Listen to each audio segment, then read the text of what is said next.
Welcome to the Coast to Coast Pick 5 preview show. We are back and better than ever after a week off, Gino, and we've got a little bit extra to play for now for tomorrow, don't we?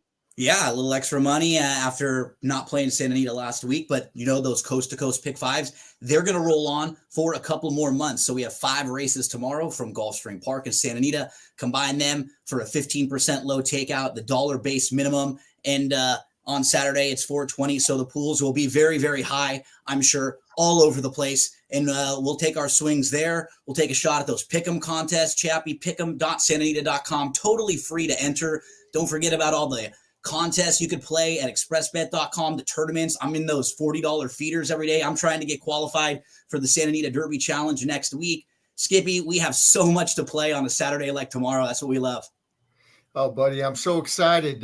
It was nice to get a little break last week, but now we're ready to go. We did a lot of work, and weather's great. We finally got some spring weather. We got a little May gray. I was telling Chappie earlier this morning. He didn't understand the May gray. He realized the June gloom, but not the May gray. So I'm looking forward to this weekend, and hopefully we can make money. And Kentucky Derby's right around the corner. What do we got? 2 weeks. 2 weeks, and not only that, Gino, but we have a pick 6 carryover as well at Santa Anita that just happened moments ago. Just under 49, just under 50,000. So, I mean, whatever you want to play tomorrow at Santa Anita, we have so many opportunities for you. And those pick 6s was great. Any kind of bankroll. Tomorrow's the type of card too, as I'm diving into it, where it seems like you might be able to hit a pick 6 on a smaller ticket. You may not need to go huge in order to take a little chunk of that pick 6 pool with you. And the biggest thing of all tomorrow, joining Mr. Quigley on the pre-race seminar is going to be yours truly right here. Oh, this I guy. did not know that. Breaking news. I got the call from the bullpen. Anytime I'm needed for anything at all, they know who to give a call because I'll be right there. So ready to rock and roll tomorrow. I'll be covering the full card with Tom right before the races start.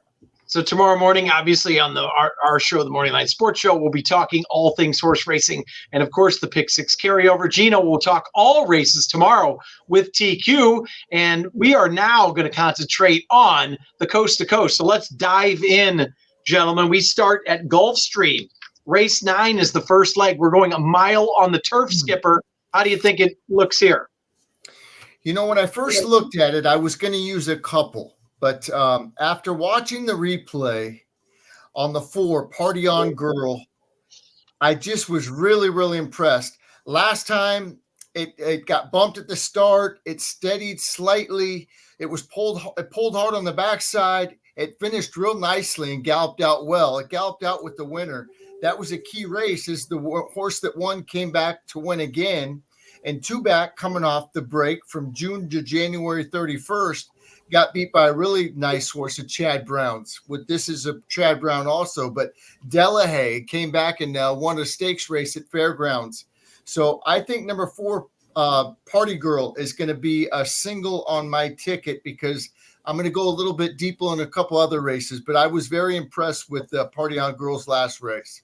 All right, so third off the layoff, Skipper's going to single to right off the bat here, Gino. How do you see the first leg of the Coast to Coast? Yeah, she's the horse to beat. And what is nice, not only does she have the trouble trip that he mentioned, not only is she coming out of a couple races where she's faced some really nice foes. Delahaye, who Skip mentioned, 3 for 4, a stakes winner. The horse who she faced last time out, Road Town, has won 4 in a row. So lots of things going in positive directions for that one. And the race shape is another, because I'm just kind of looking at it. I figured the 2 Beach Party Blingo is going to go. I wouldn't be shocked to see the 3 Boston Rose forwardly placed in here, stretching out from a sprint last time out. The 5 Big Band Lusian, you figure this one's going to be close up early on. And then you have a couple horses towards the outside that are tactical. And because they're drawn outside, they may be forced a little bit to try to use some of that positional speed. And so I think it'll be a really honest pace in here. I'm definitely using the 4. I only wanted to use one other who also had a kind of a trouble trip last time out. That's the number 1, Royal Dame. Royal Dame, if you notice 2 starts back, that type of a race would be really competitive here.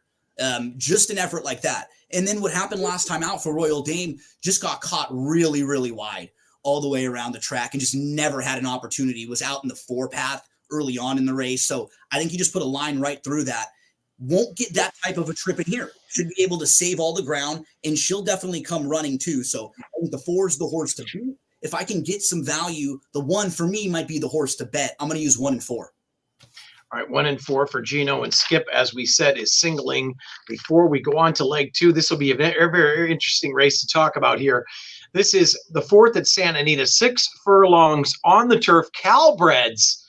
And I know we've all probably looked at plenty of these works, Gino. And which way are you leaning here? You know what? It's funny when you do shows like this every week for years and years, and you see how certain things change, because a lot of us, and probably a lot of you out there that are watching this show, feel like you know a lot of the jockeys and trainers in Southern California. You're probably playing this circuit a lot. You were probably at Santa Anita on Friday. You'll be back on Saturday. So you know the tendencies that certain trainers may have. And one that I've been fascinated with is Carla Gaines, because she used to be a barn that just never won first time out of the box. You could go through her old statistics from like 5 years ago and before. You would see things like 0 for the last 80 or 90 or 1 for the last like 90 or 100 plus. Very rarely would they win. And then recently that's flipped quite a bit. And there've been a couple barns that have done that, and I've noticed, but Pete Urton as well, right? Another one. McCarthy's another one who used to be more of a second time out. And then honestly, what ends up happening, you just get better horses, right? And you start getting some better stock, and then you can win. And like anything, I myself, I hope so. I think I'm a better gambler, handicapper than I was 5 years ago. I sure know there are things I'm doing now, or that I like are in my repertoire, or things that are important to me that I maybe didn't even look at years ago. So, look at Carla Gaines, and she's been so good recently with horses kind of in this range too. 3 of the last 11 with first-time starters, 7-1 and 9-1 were 2 of those prices. The other was 2-1. This horse is I say this horse, the one, Lucky and Smart, was 3 for 4 overall, 2 for 3 on the turf. And then her siblings, his siblings, there were no siblings that won on the turf, but all 4 siblings tried the turf, and all 4 of them hit the board in less than 3 starts. So we didn't get a big sample size, but all of them showed a little something in, just the tiny bit that we got to see them on the grass. I think the 1 is a really interesting horse to use in here. And the work reports seem to think that the 1 has been showing something. Of the horses who have run, I actually thought the 7 was definitely a use for me as well. Traveling Show. This horse went a little longer last time out. I can't believe we actually saw a horse get taken down for something at the start. And that's what happened with Traveling Show. Got forced in, and the horse who pushed this one in actually got DQ'd that day. The Byron rule that we very rarely see. It came back here. Traveling Show now cuts back, and I think should be in a really good spot, because this guy can actually sit, and I think he can pass horses here. He should be pretty fit, but he has enough positional speed to put him in a good spot. 10 makes a lot of sense. His lone sibling was a 7-time turf winner. That post could be a little tough, though. Definitely my top tier is 1, 7, 10. Then I got to figure out if I need to go, based on how I'm shaping up my ticket, but those are going to be in the mix for me for sure. Yeah, Skip, to me, no one, I watched as many works as there were. No horse stood out. The only thing that concerns me about the 1, I thought the work that we could see on April 7th, the horse can run. The horse broke very slowly. So drawing the rail, I think the break is going to be the key there with the bad break. And that was the only one we could see right from the gate. Right. I didn't have I agree with the ones you're kind of using. I think, I would probably use the 6 in there. There were a couple of, this is a spread race for me. I thought the 4 worked okay. Even the 5 had a good work, a very easy work, way back in March, though. So we're projecting some, because you can only go by what you see. So I Skip. I don't know. There's a little turf in the 5 too. Justa Grays has a couple of siblings. One of them won on the turf twice. Another one finished 3rd. So just trying to find, because it is that kind of a race where there's not much to grab onto, as you pointed out. Yeah. We don't have a lot of stuff in the mornings. So with these horses that haven't run a bunch, you're looking at pedigree, trainer statistics. Is any things you can grab onto? Yeah.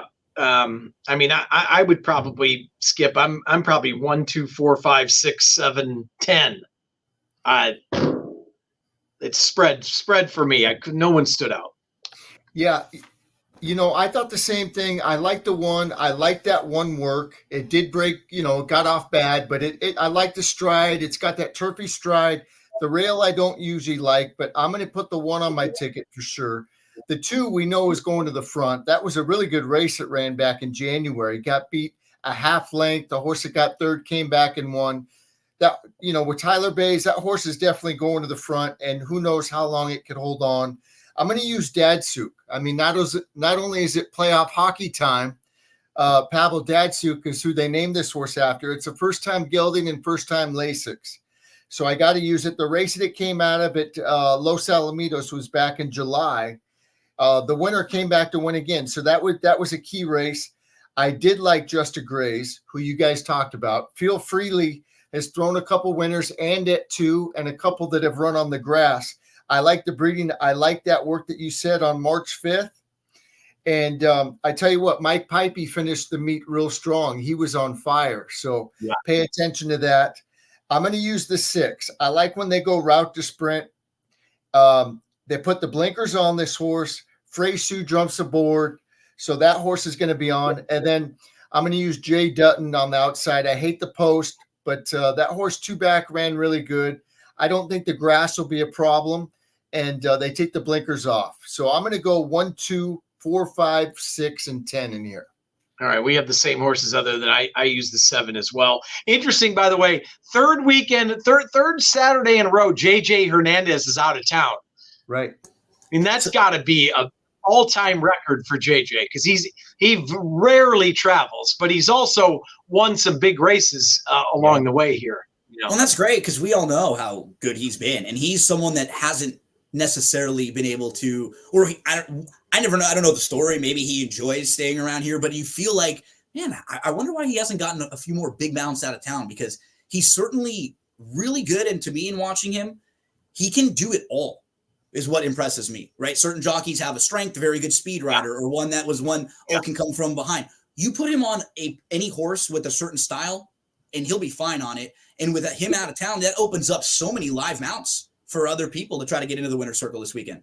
Yeah, especially this weekend, like you said. And then Sunday, he'll be back in town as well as Frankie Dettori. So some of the big boys are coming back, but does give some opportunities from these other riders who can really ride, but they get to show their stuff a little bit. So, all right, let's move on to the next leg, and that is race 10 at Gulfstream. We are going the tricky 7 furlong distance here, Gino. What are you looking at here in the third leg? Yeah, what's kind of fascinating about this race is you do have a lot of horses who are kind of starting here, and I'm not sure if this is going to be where they're 100% cranked up and ready for their best effort. A horse like Lord Miles, who was your Wood Memorial winner last year at a big price, he's making his first start since August. You have Prairie Hawk, who hasn't raced since August of last year as well, or since April of 2023. So we're talking about another really long layoff. You go to Classic Car Wash, who doesn't have a bunch of recent form right now. Gatsby's another one who hasn't raced since last year. So a lot of the top contenders or horses who have some good past form don't have recent form at all.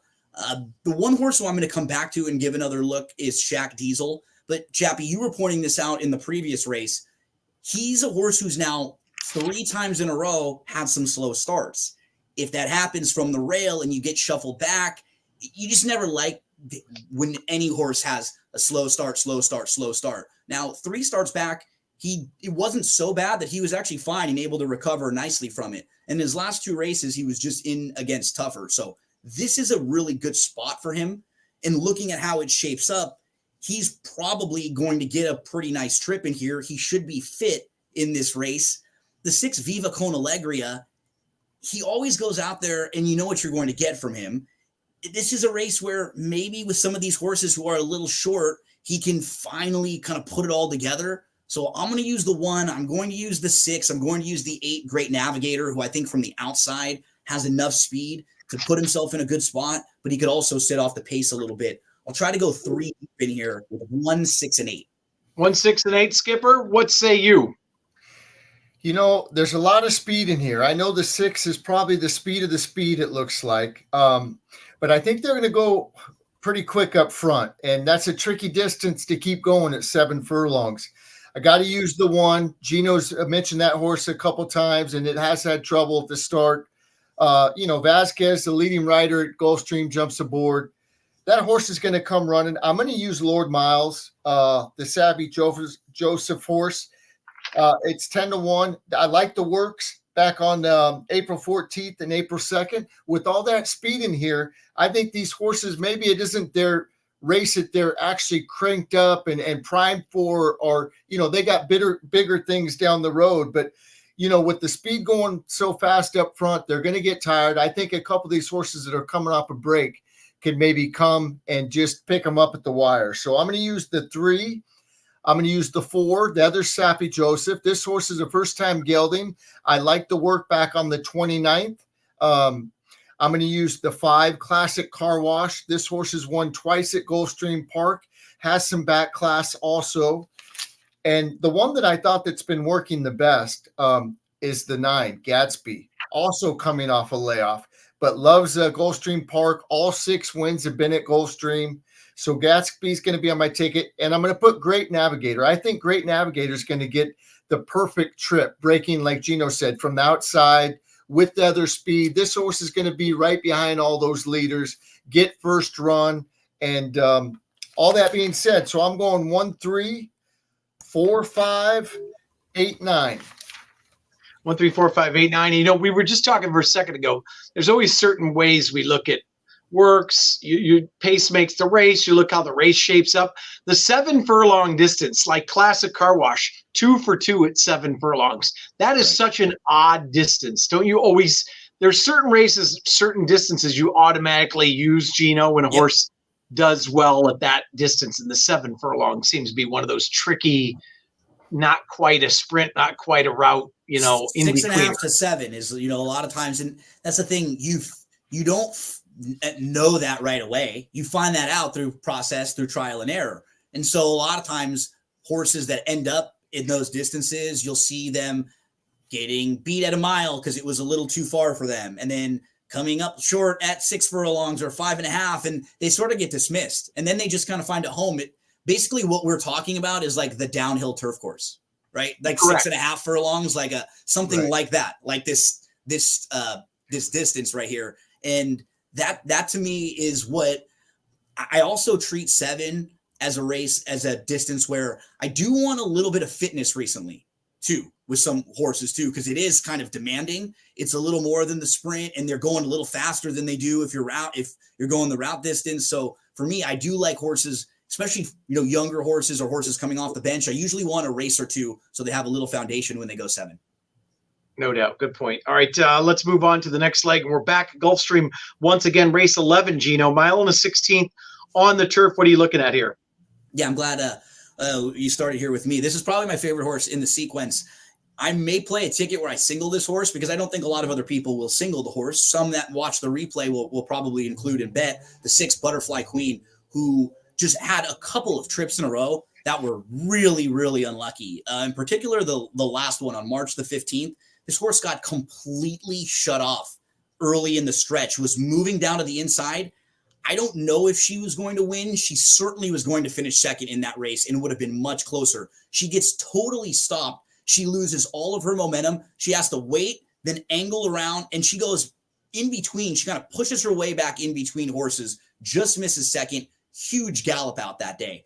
And in a race where I'm looking at her, when I'm handicapping, I usually do my first initial look through and I make all my notes, and then I kind of make a little asterisk or a star for the horses that I might use. And then I'll kind of go through again. And initially I'm going through a bunch of horses in this race. And then I'm looking at the price that she is, and I start elevating her, just feeling like she's going to get a really nice trip. On February 16th, 2 back, she was in between horses. She got steady back to 8th. And what I've noticed in her last couple starts, she's going to be a little closer than it seems. And I think they've wanted to get her a little bit closer, but they've been unlucky. And you have Paco aboard. So I'm sitting on a big one with Butterfly Queen in here. I'm going to try to get out of this race, I think, with just the 6 and the 7 in a brutally difficult race. I mean, I could have used 8 or 9, but you just can't afford to do that on tickets like this at the $1 base. So 6 and 7 for me. Hopefully this is a race I can get a little separation with the 6 horse. Well, it's great to pick your spots, especially on one of your tickets when you're going to single a 10-1 in a race where other people tend to spread. And if you can hit those, that's when you really cash big. So, Skip, do you see it the same way, or look at it a little bit differently? I thought Gino was going to single the horse that I would considered singling, but it wasn't. He picked the 6, the bigger long shot. I'm considering singling the 9, Gossiper. Bill Mott trains this horse. First time out, it looked like they kind of needed a race. Then they raced it at Tampa Bay Downs, and it had trouble. It had a bad trip that day. It didn't run that bad. It only got beat 4 lengths. It was a dead heat. It was a real nice, I think, up-and-coming Chad Brown horse that won that race with the dead heat that got up on the inside. Then they raced it back at Gulfstream Park. It broke. There was 12 horses. It broke from the 11th out of 12 hole, so way outside. It was 4 wide going in the first turn, and then the Chad Brown horse, I think it was the 2 or the 4. Actually, something happened. The jock fell off, and the horse just took this horse to the middle of the turn. So throw that race out. It looks brutal. It got beat 13.5 lengths, but now he drops it to the bottom level. And, those races were so much better than what he's going to be racing in here. So I think with the drop in class, when he does this from maiden special weight to maiden claiming, he wins 33% of the time.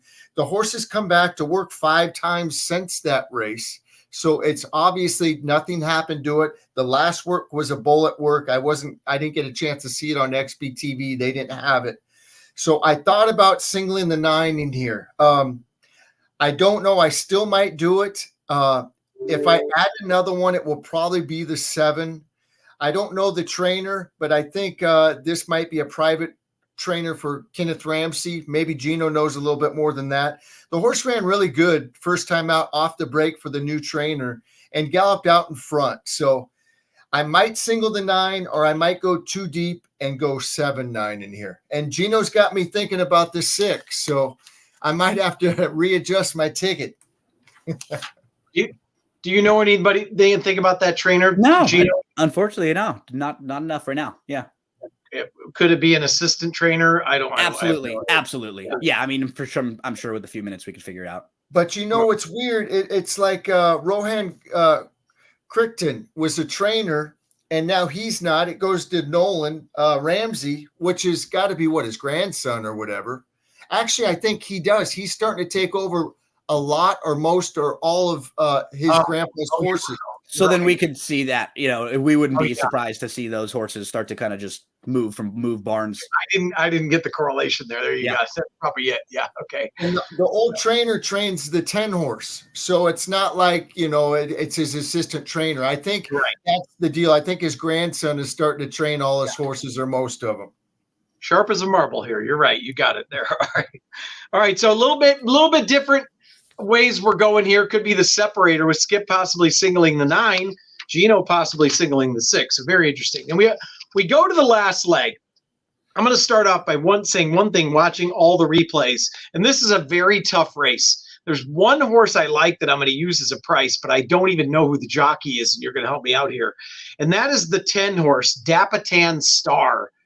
The only work is March 4th, which was 49 and change.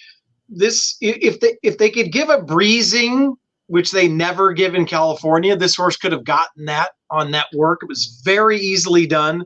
Jeff Bondi's having a terrific meet, and at a big price, which must be your Gino will know who the jock is, but I will be using a giant price in the 10 Dapitan Star. Gino, tell me more about that jockey. And the horse is actually working really well in the mornings too. Yeah. I mean, actually the work reports on top of what we've seen. The Dam was a 13-time winner on the turf. The horse is fast in the mornings, right? It looks like they have some speed, and it's 4 for the last 12 with first-time starters. So, Chappie, talk to us a little bit about who you like. And I'm going to get you some info right now on the jock. To me, I'm going to take a shot with that horse and then spread elsewhere. I mean, nothing stood out. There was a work on the 2 Handsome Red back in March that I thought was interesting. There was a work on Charlie Pride on April 8th that I thought was interesting. It was okay. Other than that, there was nothing big. So the horse the work that caught my eye the most was the March 4th work of Dapitan Star, and that was the only one on XBTV. So that was my interest in there, and I do not know who that jockey is. They just got to go from the outside. That's Yeah. got to be the game plan. Is and with what they've seemed to have speed in the morning. So the other horse that I ended up throwing in because of kind of how we're talking this race out was the 4, because you get back to some of these races that Moon Ice had. This horse used to have pretty good speed. And if they can flash any of that again, they may be on the lead here with nobody else around. So eliminate the last race on the dirt. It's irrelevant right now. Eliminate both dirt races. They have nothing to do with this turf sprint. Eliminate the race going long on the turf and just isolate the turf sprints for Moon Ice. So yeah, you do have a layoff to deal with in here, but barn that's certainly capable of getting a horse ready to fire off the bench. And if they're just planning on getting to the front in this race, that's a real head scratcher. I thought it was really challenging. I know you liked the Chappie, the 8 last time. Skippy, I end up going, I'm going to probably go 4, 8, 10, I think, in here. Those are some of the horses that I was looking at my first run through. Yeah, you're right. I did like the 8. I mean, like I said, there's a couple of them. But Skip, anybody else that you've got to see? I know we watch everything we can. Stand out or is an ad in here, because it's an interesting race to end the sequence. I'm going 4 deep in here, and I'm using all first-time starters. I'm not impressed with the horses that have run. Out of the horses that have run, it would probably be Moon Ice. Coming back April 28th of last year, that was a really good race. That was a really good time, 108.4. Got beat a half length that day. But I'm going with all the new shooters. I like the way the 1's been working. I like the work on, I know it was January 27th. It was a while ago. I like the one on March 5th. I like the breeding, and I like the work of the 2 Handsome Red. I like the work on the 17th and March 1st. Charlie Pride. I like the breeding, and Nola Gray is throwing nothing but winners. And I like the work that was on the 17th and the 8th of April. And then, like you said, with the 10. So I'm going 4 horses in here, and they're all first-time starters. 1, 2, 5, 10. And Chappie on the outside, that's Jose Elias Rodriguez. The name was familiar. You've seen him in the entries at Los Al. Yeah. So yeah, he rides over at Los Alamitos, and a lot of times we see that when you get an opportunity. This horse looks live, and that you get sometimes a jockey like that because the plan has got to be, hey, go. We know we have speed, and we're drawn to the outside, so we just have to be forced. There's not anyone else in here of the horses who have run that's really shown all that much speed. Ghostly Act is 0 for 13, but always kind of comes looming up. I have no problem with the approach that Skip is taking. Just, hey, give me the new faces, because I'm really not impressed with those who have run. I was only going to use first timers, other than I got to give one more shot to the 8 because I liked it the last time. But I thought the kind of the same thing. But very interesting sequence. We keep preaching this, but for the most part, these things have paid very well week in and week out, Gino. Oh, well, they always pay way better than they should. There are a couple of times where they've had surface switches and some scratches and changes where they've gotten a little chalky, but this is something that is always challenging. I sit down right away, and this is the first thing that I handicap like every weekend now, looking at this sequence and trying to figure out how I'm going to put it together. And another really, really tough one here on Saturday. So best of luck to everyone. Looking forward to another fun day. As I pointed out, if you're sitting back and you want some free action tomorrow, those pick'em contests, pick'em.santanita.com, totally free to enter. Maybe you want to try to get qualified for the NHC coming up soon. You can do that in the Santa Anita Challenge next weekend. Try to get it entered for $40 tomorrow. And love the radio show that I'll be joining you guys on tomorrow. Looking forward to sitting back and listening to all the great handicappers who they give out, and another fun day of Santa Anita racing coming up. And Skipper, you are the resident weatherman. Obviously, it's going to be beautiful here. Is the weather looking good at Gulfstream Park as well? Yes, it's looking good. It's going to be hot. Going to be hot there, and I'm sure it's going to be humid, but it's going to be good for the coast to coast. So no excuses with the weather. No excuses with the weather, and no excuses for making some money. Thanks for joining us. Good luck tomorrow in the coast to coast. And of course, remember the Pick Six carryover as well at Santa Anita, almost 50 dimes going into tomorrow. So the pool should be nice. Gentlemen, thank you so much. We'll see you tomorrow morning, and we'll talk again next week.